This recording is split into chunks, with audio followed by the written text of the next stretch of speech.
Here we go. They say liberals can't even organize which chairs to sit in. What did you just say? I just said the old statement, liberals can't even organize which chairs to sit in.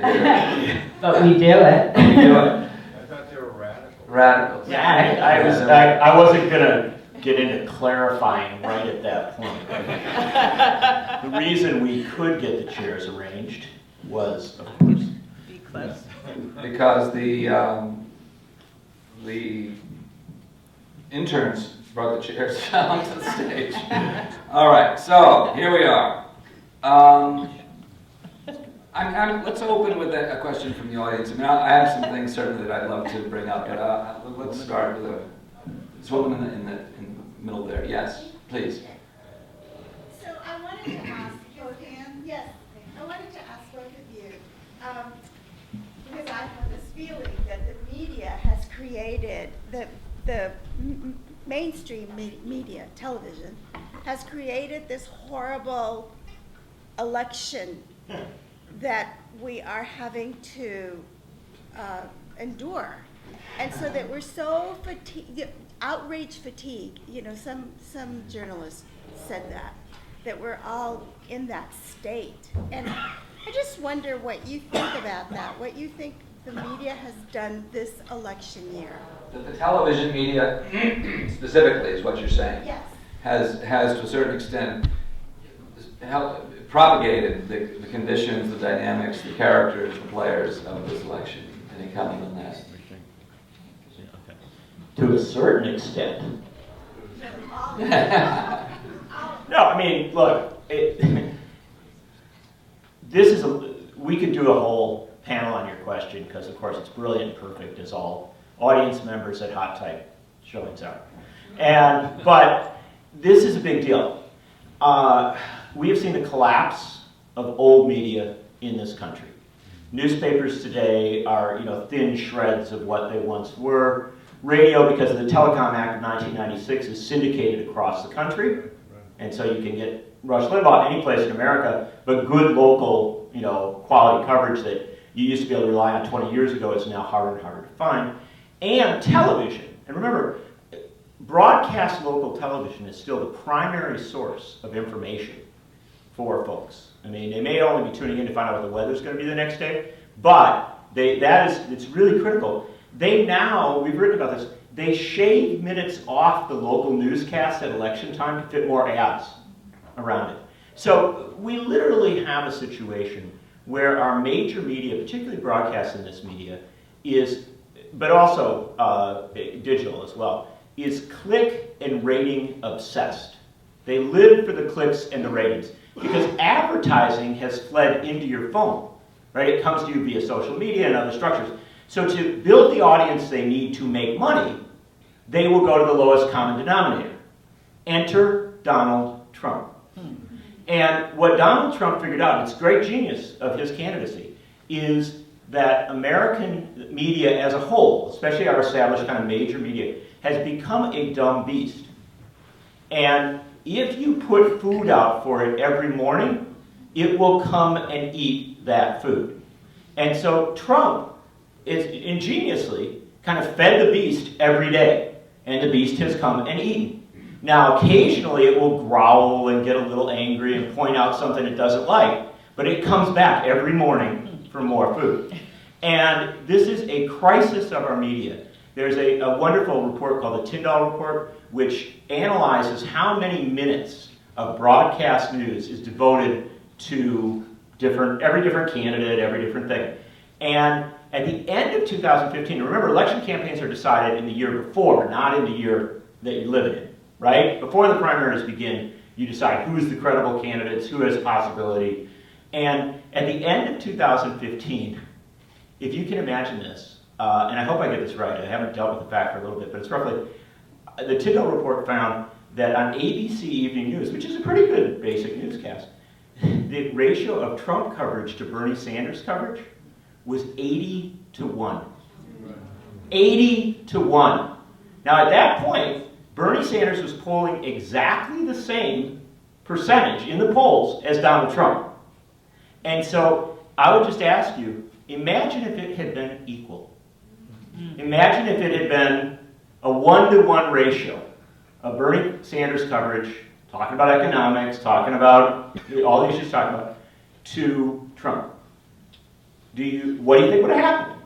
I have the feeling, I think Hillary Clinton might still have prevailed, because she did very well in debates, I'll give her all the credit, but I would suggest to you that we would have a radically different politics today if our media did what most people expect it should do, which is give a fair coverage of campaigns. It doesn't. And we end up, I would argue, with incredibly lousy results. And we are going to have to spend another 73, 72 days listening to Donald Trump. Yeah, I mean, doesn't this year also, I mean, it seems to signal a kind of collapse of the political parties as popular, viable, institutions, to the extent that we also have these candidates that are both, not really favored by the electorate. I mean, so we're sort of limping our way through the election is sort of what it seems to be. And I think another irony in all of this is that the broadcast media is the primary beneficiary financially of the elections. Although less so this year, weirdly enough, because Trump figured out that Trump, give him his genius credit, right? Trump figured out that if you are absurd enough, if you're over the top enough, they will cover you wall to wall. They will, and this is the pinnacle of this, and then Barbara's going to say something smarter than I did. No, I was going to say the same thing. Well, say it. It's like a sideshow. It's a circus, and people want to be entertained, and they don't care how they're entertained. And I think that's why Trump is in the news all the time, because people just don't know what he's going to come out with next. And it's quite amazing that we have just made such a sham of our politics, of our lives, of the things we hold dear, and seeing who the people are that agree and very faintly disagree. Well, there's a wondrous, this is my favorite metaphor for it. And when Barbara does the documentary on the Trump presidency, I'm sure that she'll begin with this scene. Only if John's in it too. You'll be finding me in Iceland. But you just invited me to Iceland. Cool. Yeah, it's very cool. But, no, I'm sticking it out for America. But no, this is an incredible scene. They have the Indiana primary. Now, I realize that media doesn't choose to cover the middle of America very much. But so they have the Indiana primary. And Trump does very well. And okay, he's going to have a press conference at some point. But Bernie Sanders surprisingly wins the Indiana primary by a wide margin, thus revitalizing his campaign at a point where it had, fallen down some. And so Bernie Sanders gets out to give his speech, his victory speech, but none of the networks cover it because the cameras are focused on the podium that Donald Trump is going to come to at some point. I'm not kidding. You gotta see this. It's beyond comprehension. So literally, you're sitting there watching, Wolf Blitzer and other people say, yeah, Donald Trump's going to be coming up any moment now. And I think they wouldn't even let the guy who won the surprise upset victory on television because of the chance that the guy who we knew was going to win was going to come. And I'm like, no, please, just interrupt Bernie Sanders. That's fine. Cut him off. But at least let him say a little bit. And don't let me suggest to you that this is only about Bernie Sanders. The fact of the matter is Hillary Clinton has got significantly more coverage than Sanders in the overall scheme of the things she did. But the portion of coverage of Trump to Clinton is so disproportional, and was in the early stages. And this is a big deal. I know that we love the obsessive two-party system. But the fact of the matter is Gary Johnson, the Libertarian candidate, is now polling, in most polls, at around 10%. He is not getting 10% of the coverage. And Jill Stein of the Green Party is in many polls polling at 4 or 5%. She's not getting 4 or 5% of the coverage. So we still have this radical disproportionality. And I don't advocate for even coverage, like everybody gets their allotted minutes or something like that. That's not what I'm saying. But when you're dealing in 80-to-1 ratios, and when you are not turning the camera on when somebody scores a major upset victory, this is absurd. we have entered into an era where media is defining our politics, and it is defining it down into something dumber and crueler and more dysfunctional. Now, how about print media compared to electronic media? What differences would you see there? I mean, if you take the leading print publications, the Washington Post, New York Times, Boston Globe, The Nation, was Trump getting 81% of the coverage of The Nation? No. But how about, and so, and I know there were issues about the New York Times early on, and so... Except what's bad for the country is good for the nation. Oh, yeah. Look, I mean, look, here's the, there are days when I go to the Nation website, because you asked about print media. I'm sorry, let's be realistic here. Print media. Old media, let's call it old media then. Yeah. Although television's been around for a while too. But, I'm pathetic, okay? I'm tragic. Like when I get into I got into Vermont yesterday, and breathe the sigh of relief in, this wondrous, paradise. And so I get into my rental car, and the first thing I did was pull into a gas station, not to get gas, but to get the papers. Right, I live for this, and 7 days, whether you like it or not, I'm not going to. Some people may not. 7 days is still probably the best alternative weekly in the United States, and I mean, it's now that you may love it or hate it, but it's so much better than the rest of the country. I'm not sure if it's the same for Burlington Free Press. I think it's been really sort of a joke. Yeah. It's been beaten down. No, but it's been beaten down. But I still read it all, right? Sure. And all I'm telling you is, print media has become less and less of a factor, except that it exists in a digital format. Now, in the digital format, there are serious journalistic institutions that do really, really, really good coverage. No question about it, all the time. But the way to step back is to understand what Ben Bagdikian taught us, the great author of The Media Monopoly, and then what Chomsky and Herman and others have instructed, what my colleague Bob McChesney has written about a lot. And that is that you must understand that the good journalism is the exception. Mm-hmm. It's a media system. It's a whole structure. And the whole system, the whole structure, leads you to certain conclusions, leads you to certain places. There's print journalism that's great, but it's not in any way shouting down the crisis of broadcast and the crisis of, frankly, a lot of digital. And the way that The Nation fits into this, and I think this is why Barbara's documentary is so important, the way The Nation fits into this is not to presume that everyone is going to read The Nation and the whole country's going to do what The Nation says. It is that idea of holding up the North Star, hoping that other people will see it, and occasionally being able to shine light on the crisis, as we did with private prisons recently.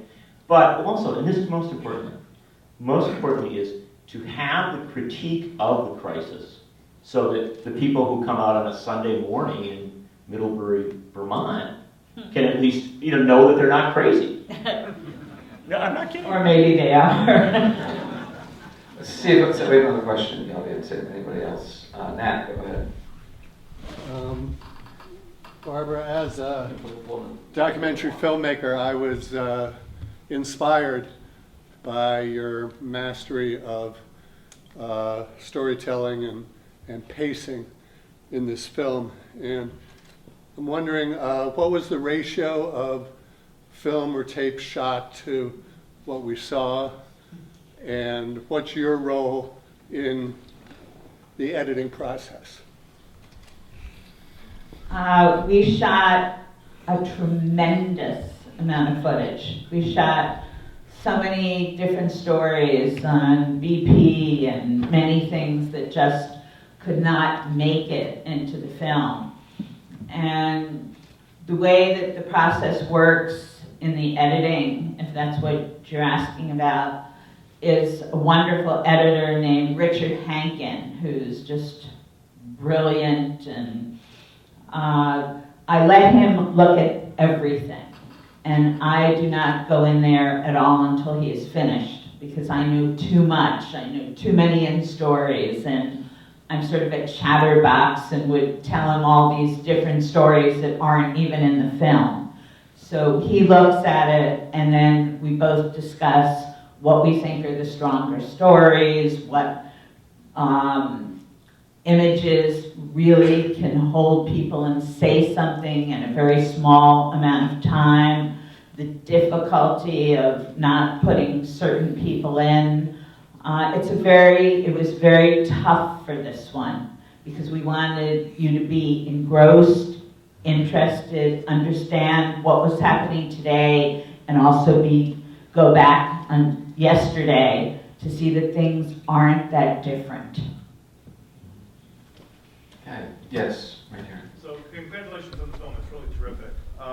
Left unanswered in some way is the present and future business model of the nation. There was some discussion early in the piece about the struggles, about the move to ancillary revenue sources, the cruise, and it's interesting to see that cruise is still continuing. But opinion weeklies have always struggled, the nation perhaps more so than even some.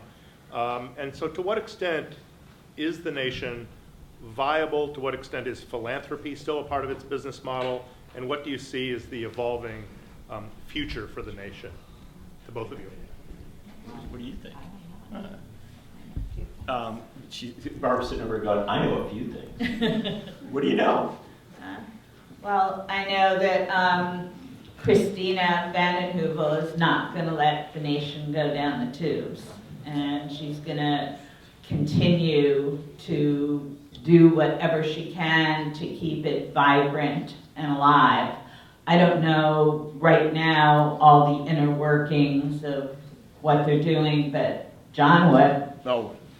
Well, I think that Barbara's right about Katrina, that as an editor and a publisher is deeply committed to the institution, and that's important. One of the challenges as Victor was, as and Victor as Fish was. Yeah, I mean generationally throughout. Yes. And one of the problems of major media is it's sort of a place where folks of late, they come in, they run something for a few years, and they bounce on to the next one. They go up the ladder. When you have a certain permanence in your leadership, that does matter. That helps a great deal because you have people kind of thinking long term. I plan to be here, and so how do I make sure that there is a here? So in leadership, it's important. But the nation benefits from something else, which is the same thing that you have with National Review on the right, with Progressive, with a number of other publications. And that is that when you begin with lower expectations as regards profit, you're less bothered when you're not profiting. And at the nation, it is fair to say that we are sometimes embarrassed by the occasional quarter when we do turn a profit. I'm not kidding, because we're so used to not doing so. It is a structural reality that you're going to fall a little short, and then you write a letter to the readers, which is sent to them, and you beg them for a little more money, and they give you a little more money, and you know what I mean? And I have argued, I write about media. Right, you have all the inner circles. Yeah. And I have argued for a long time that it is absolutely vital for publications not to always go and say, we're in the urgent crisis mode. We're going to shut down if you don't give us money. You don't do that. But you do create a relationship with your readers where they recognize how much, hopefully, they value you and that they give more than just a subscription. And I think we've done well by that. I think it will continue to happen. Now, the real question you're asking is, are we going to be online? Are we going to be print? How is all this going to work? And you want to know what? I don't care. I don't care. I don't care whether we're in print. I don't care whether we're digital. I don't care whether we come into your phone or into virtual reality where we pop up in your brain and you didn't even know we were coming there. As media, I know that Jay's over here going, I'm a little troubled by that. No, what I mean is, we are in a radical evolutionary moment as regards how we communicate, how we organize our lives, how our society is organized. We're in the midst of a digital and automation revolution that is more transformative in every way than the industrial revolutions of the past. And my goal is that as we go through that, the nation continues to exist. I don't want to rush to the future, and I don't want to cling to the past. I want to surf this thing as well as we can and be right in the center of it, so that as we begin to confront all of the issues that come from a digital and automation revolution, we're there. And so I will fight like crazy to make sure that we find the resources and we find the revenues to keep doing it. But I will also recognize that if we do it right, we aren't going to make a big profit at it. And that's freeing. That is incredibly freeing. If you recognize that your goal is not to make a huge profit, but to just keep going, boy, that puts you in a very different position than most other media. And I think we will, Barbara has already signed on to do the 200th anniversary documentary. How about, maybe we can roll back the child labor laws and get Betsy's 10-year-old daughter in charge. Yeah, that would be great. She would be wonderful. 14 now. Yeah, she is. I mean, there's been discussion even about... It would be great for that, and... She'd be great, Yeah. And, you know, lead the crusade. For, No, you she know. would do a great job. Yeah. And her mother keeps, now, honey, relax. No, No, but it she would was be- fabulous, she really was inspirational. wonderful. Yeah, So absolutely. is John's daughter. Kate, yeah.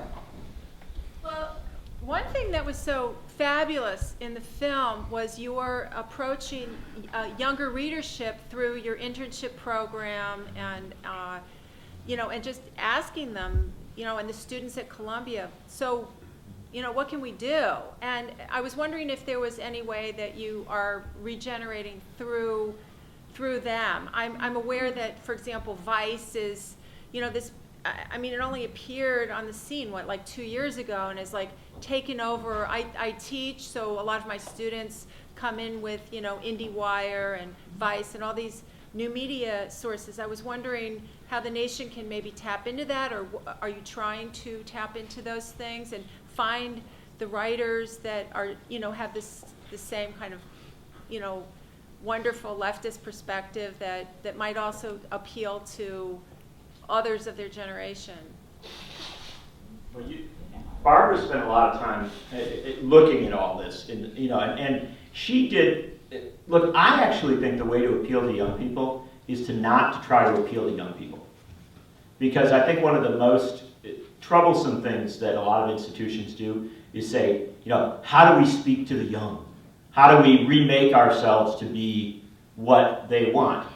And young people, especially now, are radically evolutionary. They're moving fast through different media platforms and different media outlets. They're finding the way that most people grew up and how they related to media, it's very different now. And so you might have been on Twitter, now you're on Snapchat, you might have gone through email, and now you live with Facebook, and now you're moving on to the next thing. And there's so many different ways that this is evolving that in some senses, the key is to have a set of principles and hold to it, but also recognize that which is good. You sample that which is coming and find the people that know how to do it. So yes, we have hired a lot of young writers. And I mean, we keep bringing them in. You know, that person who's the assistant manager, the person who's running the intern program there is Kate Murphy.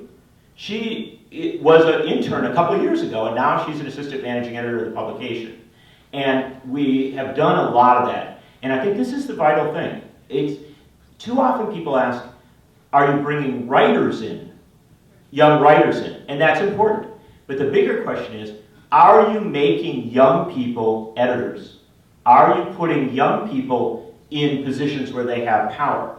And we have Sarah Leonard, who was very active with Occupy, wrote a great short book on Occupy, who is one of our editors. We have, and obviously Kate is there, and all sorts of other folks. That's the key to it. Give younger people power to define the publication, give them power to define things, and you will see a catch up there. Now one final element, just before Barbara in. The final element though is what I want to caution about the sense that something new is occurring. Just the other day, Warren Hinkle died. The a guy who had done Ramparts and lots of other publications. He was doing journalism, and Robert Shear back in the 60s. They were doing journalism that was as wild and vibrant and engaged and pushing limits 50 years ago. And so one of the things we have to recognize is that as we kind of evolve through this period, we're going to have a lot of different platforms and a lot of different vehicles by which we communicate. We have to master them. But the critical thing also is to recognize that fun, interesting, engaging, wilder, bolder journalism has always existed. It's just one of the things that's changing right now is that it's becoming the mainstream. People are no longer satisfied with a drab, dull journalism. Yeah. I think it's also true that there's less stigma on having a leftist point of view. Well, also too, I think that just getting back to the interns and what I experienced is that here was a group that was so highly competitive. They got hundreds and hundreds of requests, and it was one of the most coveted jobs that young would-be journalists wanted. And when they came in, they always had a voice. They were always cared about. It gave them a lot of self-confidence to be heard. That last one of the scenes before these interns were leaving was their agenda of what the magazine should do. And they are all the people that are important, that make those decisions at the Nation, huddled around them. They're telling them about writers. Well, give them to us. Tell us their names. Tell us about them. Or, different ideas of, putting in more culture or other things, whether all those things will be listened to. It really gave those interns a sense of we can do anything. And that's really important. And to get a good group of people that are thinkers, that really care about what's happening and are looking at our country at large. Yes, right here. I subscribe to the Nation. Oh, I guess I should step. Thank you. I subscribed to the Nation in the past for Yes, many, I heard the DJ. for many years, and I think in the two columns on the front page and that era, so 90s probably. I think what eventually wore me down was the lack of graphic content. And I wanted illustrations. I don't know if I necessarily needed photograph, but what I'm reminded of was when the New Yorker had its major makeover and became a graphic magazine, I absolutely dove into it every week. And I haven't seen I don't know where the Nation is now. So raising a question about the graphic presentation of the Nation compared to a place like the New Yorker, and then so one of the things I thought while I was watching the movie is that here's a newsprint magazine with a glossy movie about it. Because the movie is quite polished in its look and some animation and nicely presented archival material and everything else. But let me take a quick hit at it. And Barbara actually, one of the important things she did in the film was to show that transition in many ways. And by the way, get a copy. Just check it out now, because it's dramatically more graphic. Okay. Better subscription. Yeah, I mean, I can't emphasize. We took your counsel. We visualized in the future, heard you, and then did it. But so the Nation is. But this is one of the challenges, not only with the Nation but with the left. We often think that to be serious, you got to get rid of the graphics, right? You have to be boring, because that's the only thing that could possibly be serious. Well, that's wrong. And so now we have Tom Tomorrow's cartoons, which are fabulous. And we really do, Steve Brodner and other people, we are using some great people to do our covers and getting a lot more graphs and graphics in. This is a complexity because there is a side of all of us that would love it if we could still just write these, 4,000 word articles and everybody read them all the way through, and that would all work. One of the things that has happened in the digital revolution and this whole revolution we're in is people don't read always as long. And college professors now tell me that they do shorter lectures and all sorts of. We are evolving as a people. A lot of people say, "Oh, that's a horrible thing. Our attention span isn't as good." I don't necessarily agree. I think that there's a value in the pressure on journalists to tell a good story in 800 words, right? Rather than to always assume that 15,000 is going to be the way. There's a great 15,000 word story to be told, but there's also a lot of great shorter ones. And I think one of the changes that's happened in the nation is that we write shorter and hopefully smarter. But don't you get paid by the word? Paid? I gave Hold it. I gave a lecture to 200 high school filmmaking students a year ago in New York and asked them whether they would prefer to watch a feature-length film or a 6-minute film. And 2/3 of them said they would prefer to watch a 6-minute film. Oh dear. I'm in trouble. No, I think the feature film in some ways, first of all, features need to be shorter. I think everybody's sort of feeling that the 2-hour film is really problematic now, and that 90 minutes is sort of around where you need to do, no matter what you want to say. All right, well, I'm in that ballpark. Don't you think so? Yeah, and I still believe in the feature film, and I actually make feature films, so I'm for it. But I do believe that Well, why that's do you shorter. think they're saying that? Because of time pressure? Because they want everything condensed into 6 minutes? Well, I can even take the example of the New York Times website versus the print paper. I read the print paper for years and years, every day, just always did it. And now I hardly ever do. But when I do, I have a much better time with it. Right. And I read stuff that I never would read online. Right. But I think it's partly that the inundation of information is causing us, it's just squeezing us to a point, it's even unwanted information, just dealing with your email every day. Right. And so I don't know. I just think it's part of what has happened, and I don't. And so the question. I think that for the last 10 years, media in general have been finding a new footing, and I think that we're in a much better position today than we were in 2002, for example, in terms of just stop. The panic is sort of over, and new modes are emerging that I think are engaging more and more people more and more deeply. But I also know that mass media and television are problems. Rush Limbaugh's numbers are 24 to 30 million.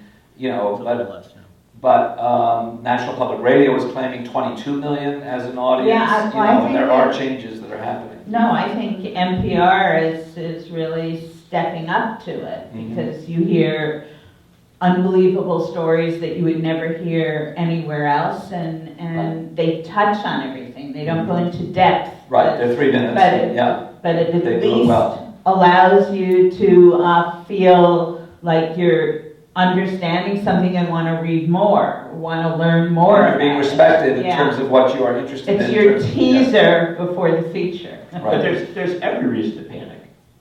Thank you. Don't underestimate the value of panic. Because the fact of the matter is, I'm sorry, Donald Trump is the Republican nominee for President of the United States. Some things aren't necessarily moving in perfect trajectories.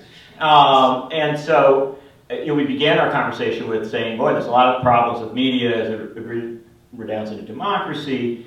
And look, one of the challenges in our media today, and this is in documentary and everything else, is that it is sometimes hard to find the resources to do what needs to be done.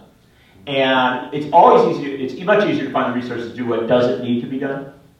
And I think there's a dumbing down of media, and that's an important subtlety here. When I say there is a value in learning to write the 800-word story, there is a value in doing the 50-minute documentary. There are values in all this. That doesn't mean I want to sacrifice the 3-hour film or the 15,000-word story. I think that all of this is a part of where we're at. We're in a radical transition period. And what we need to focus on is quality. And that's not what's happening. I think there's reason to panic there. I was just in Iceland, and I saw Barbara before we went on. In Iceland, they have this, it's a country of 300,000 people. It's like smaller than Vermont in population, right? Yeah. And they have a documentary film culture that would blow your mind. They're Right. constantly doing documentaries, and they're doing 50-minute documentaries. They're not overly long, but they're really, really, really good. And I mean, I could just do, we could do, Middlebury could just do all Icelandic Right, documentaries. next There we year. go. That'll be our theme next year. Icelandic documentary. All Icelandic. Yes. But couple the pictures of something, Greenland. the slogan has to be many in English. But Or good subtitles. But all I'm telling you is, why are they good in Iceland? Because it is a small country that has an immense amount of pride, and they want to produce statements about their place and their time that matter. And this is what we have to fight to defend in all And of it's them. opposite here. Well, we're going to have a panel this afternoon that's going to include the publisher-editor of 7 Days and also of the Addison Independent, which is actually a terrific twice weekly paper, one of the certainly best in the region, and I think we can, and also Vermont Public Radio, so we'll have a chance to sort of explore some of that, because I do believe there's also a greater focus and interest on what is local and what is of the place. And I think especially as the national news becomes, monotonal, I mean, certainly in television, that people, frankly, are pulling away from it. And, local television, on the other hand, I don't think is necessarily developed in some of the Well, but also areas. too, I think documentaries, although many more are being made, there's no resources for them unless Right. you do them within a corporate entity. So, And then right. the corporate entity, as John was saying, dumbs it down. We Right. need experts, we And they're- need news and they're- articles, we need, it doesn't just allow things to unfold and to really Right. go out. Like, the great thing about doing The Nation is we got to go out with reporters. Yeah, I know. And watch them work, and it was a step back for me because I'm usually the one that asks questions or struggles to find out what's happening. And this time I had to step back, let the reporters do their thing and watch them, and it was really, really interesting.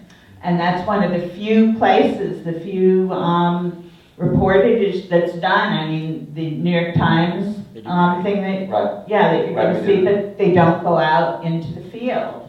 Mhm. They do everything by computer and telephone. Right. And what you So, see on it's television, much you look at different. MSNBC or CNN, it's just like repeating the same stories Yeah. every hour, essentially, on and on. But there's a kind of addictive cycle that creates for people that become political junkies. We have these people out there that are sort of political junkies around the horse race that are not actually paying attention to what the other issues are that are going But around. these reporters, Amy and Donnie and John and everybody have put their hearts, and Reverend Barber have put their hearts and souls into the issues that they're carrying forward as reporters, and it was Yeah, and I- fascinating to see. And I do want to say that what the nation does is not anything new, obviously, 150 years old. What the nation does is something that's actually very, very old in America. Tom Paine started as a journalist. This country was founded, at its best and its worst, but this country was founded by journalists who were engaged, who cared very deeply about Franklin. what they were covering and what they were writing. Now I happen to think that journalism in general is becoming more like what it was. Yeah, Martin Luther King, the list of people who've written for the nation, that is just staggering. Yes. Albert Einstein, Martin Luther King, Right. Dr. O. And we're still a little bummed because I think we edited the Einstein had some new theory and I think we edited it out. Yeah, okay. Well, anyway, we've had a long conversation here. It's going to continue this afternoon, starting at 1, when we shift a little bit, talk about the New York Times. I want to thank John Nichols for making the long trip here, Barbara Kopple, and we'll take it from there.